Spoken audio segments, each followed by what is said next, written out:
தானையா வெறும் தூசு தானையா தூசு தானையா நானு இல்ல அவங்க என்ன கேக்குறாங்கன்னா இத்தனை வருஷமா இல்லாம 5 வருஷம் கழிச்சு ஏன் திடீர்னு பொண்டாட்டி பிள்ளை வேணும்னு நினைக்கிறீங்கன்னு கேக்குறாங்க. அதுக்கு பதில் சொல்லுங்க ஐயா. ஒரு ஆம்பளைக்கு பொண்டாட்டி இருக்கும்போது தெரியாதாயா, எனக்கு போன போறதையா தெரிஞ்சுது. இருக்கும்போது தெரியாது. சொல்லுவாங்க தாய் போனா அது போச்சு, அப்பம் போனா இது போச்சு, பொண்டாட்டி போனா சகலமும் போச்சுன்னு சொல்லுவாங்கய்யா. பெரியவங்க சொல்லுவாங்கய்யா. எனக்கு நான் சின்ன பையன் தெரியாது, கேட்டது. பொண்டாட்டி 5 வருஷம் போனதுனால என் பிள்ளைங்க போனதுனால தெரிஞ்சியா. இப்ப என் பொண்ணுன்னா எனக்கு தண்ணி கொடுக்கும், எல்லாரும் கொடுக்கும், எல்லாமே பண்ணுவாங்க. புள்ளிங்க அறிவு இப்பதான் ஏன் தெரிஞ்சது. இதுக்கப்புறம் நம்ம போலன்னா இந்த கட்டை போனா யாரையா எடுத்து போடுவா. அதுக்குதான் வேற எதுவும் இல்ல. எந்த பாசம் தான் எனக்கு தேவை. அதுதான் கூப்பிடுறேன்.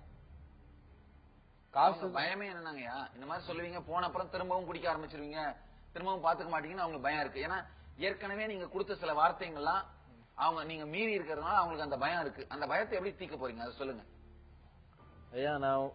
நான் இதுக்கெல்லாம் போயிட்டு சொல்லுவாங்க ஐயா பெரியவங்க எல்லாம். பெரியவங்க தான் எல்லாத்துக்கும் பெரியவங்க தான். கற்பூராட்சி சத்தியம் பண்ணு, அது மேல சத்தியம் பண்ணு. கற்பூராட்சி சத்தியம் பண்ண வேண்டியதுல அவங்க நம்புற அளவுக்கு புரிய வச்சுக்கலாம். அதான் அதுல பண்ணி இதுல பண்ணுவாங்க. நான் சொல்றேன், நான் உண்மையிலே நம்புறேன் உங்க வார்த்தைய. நான் நம்புறேன் நீங்க மாறுவீங்க வாழ்வீங்கன்னு. ஆனா அவங்களுக்கு நம்பிக்கை வர அளவுக்கு நேர்லயே சொல்றேன். என் முகத்தை பார்க்க சொல்லுங்க, ஒரு தடவை பார்க்க சொல்லுங்க. நேர்லயே சொல்றேன் நானு. அவங்களுக்கு எவ்வளவு வேதனை இருக்குன்னு எனக்கு தெரியுது இல்லைங்கயா, எனக்கு தெரியுது இல்ல. நீங்க சொல்றீங்க அவங்களுக்கு எவ்வளவு வேதனை இருந்திருக்கும், புரியுதா? அவங்களுக்கு எவ்வளவு வேதனை இருக்கும். முக்கியமா 5 வருஷமா பார்க்காமலே இருந்திருக்கீங்க, பேசாம இருந்திருக்கீங்க, போய் கூட்டு வராம இருந்திருக்கீங்க. அப்ப அவங்களுக்கு வேதனை இருக்கும்ல. இன்னைக்கு நீங்களே கேளுங்க, எங்கிட்ட கேட்கணும்னு அவசியம் இல்ல, உங்க மனைவிதான் கேளுங்க. நான் நல்லா வச்சு காப்பாத்துறேன், வா. நல்லா வச்சு பாத்துக்கிறேன், நீ சொல்ற மாதிரி நடக்கிறேன், வா. இதுக்கு மேல சொல்றதுக்கு ஒண்ணும் இல்ல. 2 பசங்களையும் நல்லா பாத்துக்கிறேன், நீ கேக்குறதெல்லாம் வாங்கி கொடுக்குறேன், எல்லாம் பாத்துக்கிறேன். குடிக்காம இருக்கேன், ஒழுங்கா வேலைக்கு போய். இப்ப அவர் சொல்றத உங்களால நம்ப முடியுது. அவரோட வாழணும்னா நீங்க வந்து அங்க உட்காருங்க. எப்ப உங்களுக்கு நம்பிக்கை வருதோ அப்ப வந்து உட்காருங்க. இல்ல அது வரைக்கும் உங்க மனசுல இருக்க கேள்வி எல்லாம் கேளுங்க, பதில் சொல்லட்டும். சொல்லுங்க, என்னென்ன கேள்வி கேளுங்க. நான் எதுவும் கேட்கற மாதிரி இல்ல சொன்னேன். குடிக்காம ஒழுங்கா சம்பாஷணை கொடுத்தா போகும் சாமி. இருக்கிறேன் ஐயா, இருக்கிறேன். ஆமா ஆமா, வந்தா போதும் எனக்கு. என்ன அவர் சொல்ற பதில் உங்களால நம்ப முடியுதா? எத்தனை முறை சொல்லி மெட்டாச்சு, இந்த முறை இப்படி சொல்றாங்க. சாமிகளை வந்து ஐயா முன்னாடி, சாமி முன்னாடி சொல்றேன், வா. அதாவது இவர் சொல்றத நான் நம்புறேம்மா. நீங்க நம்பிக்கை தான் நான் போறேன். இவர் சொல்றத நான் நம்புறேன், அப்படின்னா போறீங்களா? போய் உட்காந்துக்கோங்க.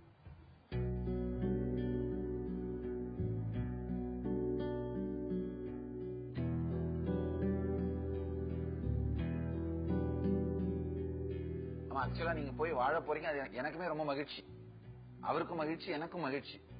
ஆனா இன்னும் நீங்க அவரை பார்க்காம தான் இருக்கீங்க.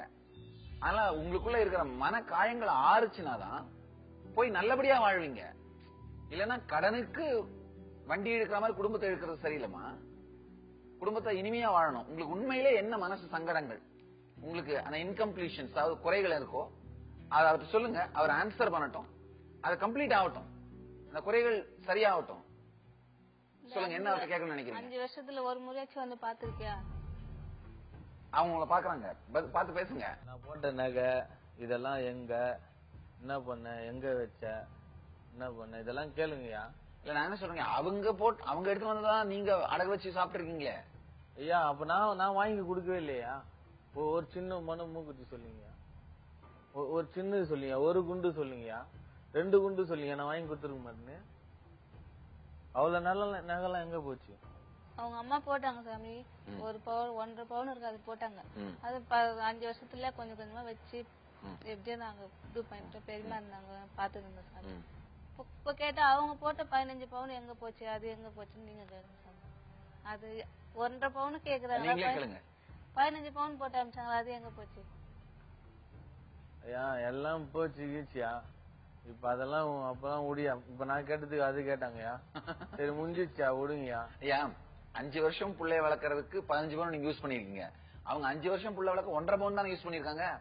15 பவுன் எங்க 1.5 பவுன் எங்க 10 பங்கு கம்மியா யூஸ் பண்ணிருக்காங்க. அவங்க வேலை இல்ல 150 ரூபாய் வச்சு நான் கான்வென்ட்ல படிக்கணும், பீஸ் கட்டணும், அதுக்காக தான் ஏன் வச்சேன். தீபாவளி கொண்டாடணும், பொங்கல் கொண்டாடணும், இதெல்லாம் கொண்டாடணும். இதெல்லாம் கொண்டாடலன்னா உலகத்துல மதிப்பானயா என்ன? 4 பேர் கவர்மெண்ட் ஏதோ பொருளை கிருளை வச்சு எல்லாம் பண்ணியாச்சியா, தாம் தூம் தல்சான்னு ஆயிடுச்சு. இப்போ 15 நான் தான் பண்ணனா அதுக்கு நான் ஆள் இல்லையா? இல்ல நான் என்ன சொல்றேங்க, ஆள் இல்லன்னு ஒரு வார்த்தையில சொல்லிட முடியாது. பொறுப்பு நீங்க தானே. ஐயா நீங்க தானே ஐயா, பொறுப்பு நான் தான். தெரியும் கூப்பிடுறேன், அதுதான் வாங்கி தரத்துக்கு கூப்பிடுறேன். ஒழுங்கா இருக்கிறேன், தெரியும் வாங்கி கொடுக்குறேன், வச்சதுக்கெல்லாம் வாங்கி கொடுக்குறேன், எல்லாம் பண்றேன். வா அந்த போது தெரியும் நீ வராம உன் முகத்தை ஓர பார்வையிலேயே பாத்துருந்தா அப்புறம் எப்படியா நான் காதலிச்சதுக்கு அர்த்தம்? கல்யாணம் பண்ணி நான் மெரினா பீச்லயோ இல்ல பார்க்லயோ லவ் பண்ணலையா, நான் கல்யாணம் பண்ணி லவ் பண்ணையா. முறைப்படி அம்மி அருந்ததி பார்த்து பெரியவங்க மூலியமா நோட்டீஸ் ஆச்சு, கல்யாணம் பண்ணி அப்புறம் சத்தத்துலயா, எந்த ஊர்ல, ட்ரிபிள்என்லயா கல்யாணம் பண்ணி அதுக்கப்புறம் விரும்பினையா நானு.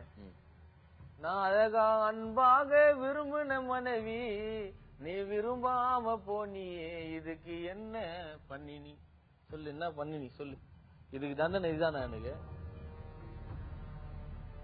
சொல்லு, நீ சொல்லு, தண்டனை இதானா?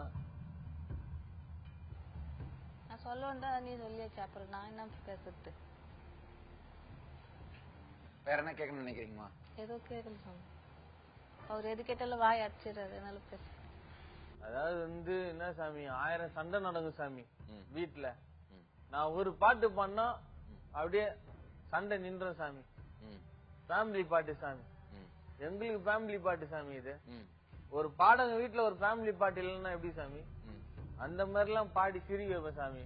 நாளை நமது பாட்டுல எம்ஜிஆருக்கு சூப்பர் பாட்டு சாமி, ஃபேமிலி பாட்டு. எங்களுக்கு சூப்பர் பாட்டு சாமி.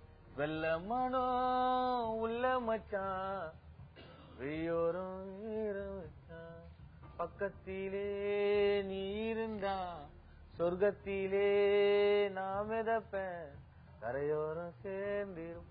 இந்த பாட்டு பண்ணா போறியா சிரிப்பு தான்யா, அப்படியே சந்தோஷமாயிடும்யா. எவ்வளவு சண்டை வந்தாலும் சரியா. இப்ப சிரிக்க மாட்டேன்றாங்களே, இப்பதான்யா முட்டிக்குது, இப்பதான் முட்டிக்குது. நான் என்னயா பண்றது? இந்த மாதிரி எல்லாம் பாட்டு பாடியே சிரிக்க வச்சு ஒரு வீட்டுக்குள்ள ஒரு காமெடி பீஸாவே என் காலத்தை ஓட்டிட்டேன். அது முத்தி கித்தி ஒரு பிரச்சனை வரும்போது அவங்க போயிட்டாங்க, சொல்லாம கொள்ளாம போயிட்டாங்க. அப்புறம் திரும்பியும் நான் தேடி வந்துக்கிறேன், இப்ப நாடி வந்துக்கிறேன், தேடியும் வந்துக்கிறேன். இவங்க ஓடி வருவாங்க நான் எதிர்பார்க்கிறேன். புள்ளிங்களுக்காகயா ஒரு ஒரு ஒரு வாய்ப்பு, ஒரு ஒரு ஒரு வாய்ப்பு. இதுக்கு மேல என்னையா கேக்குறது? பக்கத்துல வச்சே கேட்டேன். இதுக்கு மேல வேற என்னையா பண்ண முடியும் ஒரு ஆம்பளை? சொல்லுங்கயா நீங்களே.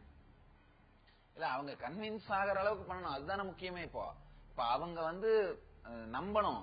நீங்க சொல்றதா அவங்க நம்புறதுக்கு தயாரா இருக்கிற அளவுக்கு அவங்களுக்கு நீங்க சொல்லணுமே. ஏன்னா ஏற்கனவே சொல்லி அதை நடைமுறைப்படுத்தலன்னு தானே அவங்க சொல்றாங்க. அவங்களை எப்படி நம்ப வைக்க போறீங்க அதை சொல்லுங்க.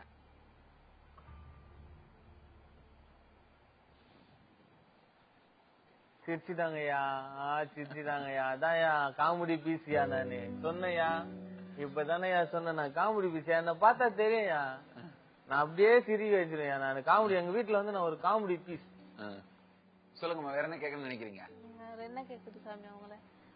ஒண்ணு தெரிஞ்சுக்கணுமா, வாழ்க்கையில எல்லா வாழ்க்கையிலயுமே ஏதாவது ஒரு பிரச்சனை இருக்குமா.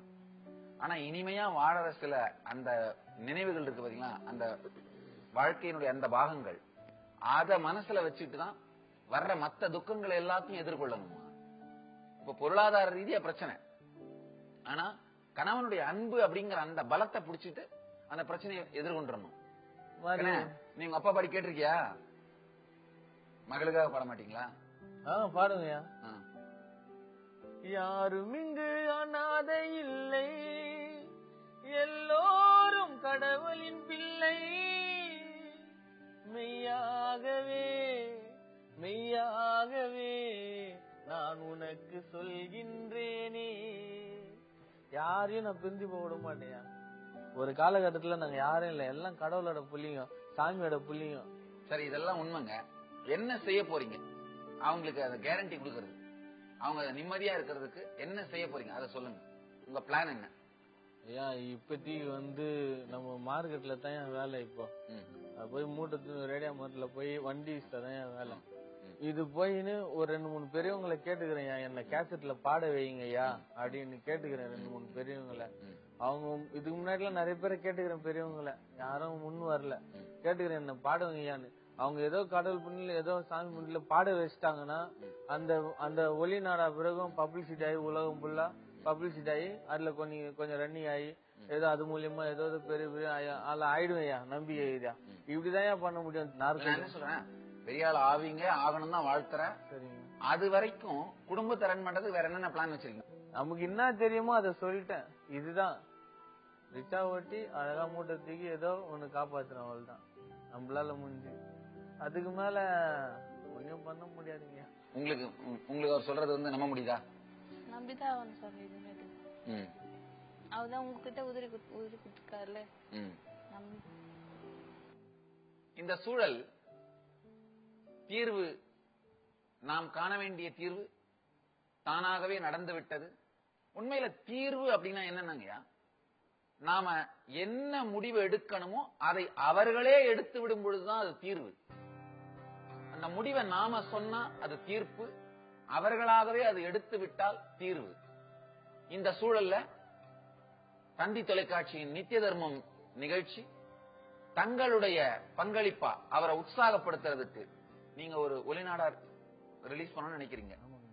அதுக்கான முதல்ல தேவையான தொகுதிகள் இந்த ரெக்கார்ட் பண்றது, ரெடி பண்றது, அதெல்லாம் நாங்க தந்தி தொலைக்காட்சியினுடைய நித்திய தர்மம் நிகழ்ச்சி பொறுப்பெடுத்துக்கோம்.